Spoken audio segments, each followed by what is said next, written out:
Perfetto, io adesso entrerei nel punto della cosa, allora un po' in sintonia con quello che è il nostro format Venezia Channel e la nostra trasmissione Vasco alla scoperta della bellezza, vorrei parlare della bellezza. Il suo territorio è un territorio molto bello, è patrimonio dell'UNESCO, ci sono tante caratteristiche. Ecco, come possiamo valorizzare ancora di più? Perché noi parliamo di turismo, perché questo che è anche un valore della montagna. Ma come possiamo anche il turismo renderlo sostenibile senza certi fenomeni di overtourism che abbiamo visto recentemente?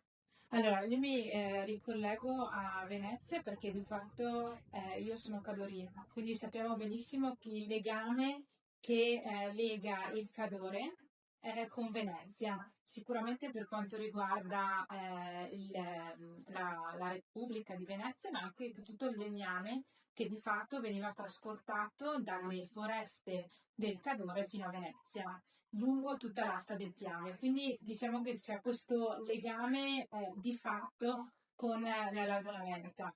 Il turismo è fondamentale per una terra come quella bellunese. Effettivamente c'è bisogno di essere al passo con quello che è l'ecosistema, quindi essere ecosostenibili, perché sappiamo benissimo che abbiamo bisogno di preservare quello che è l'ambiente naturale e lo dobbiamo fare valorizzando le risorse che abbiamo, però riuscendo ad essere armoniosi con esse.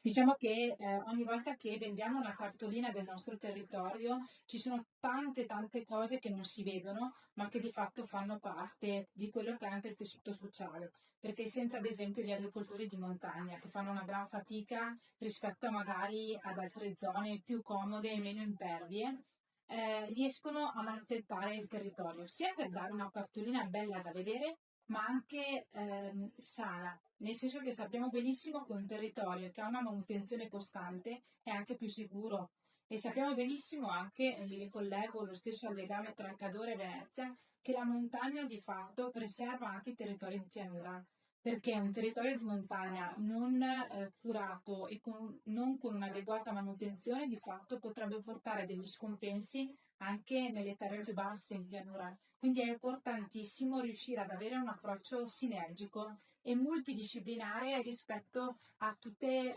queste tematiche.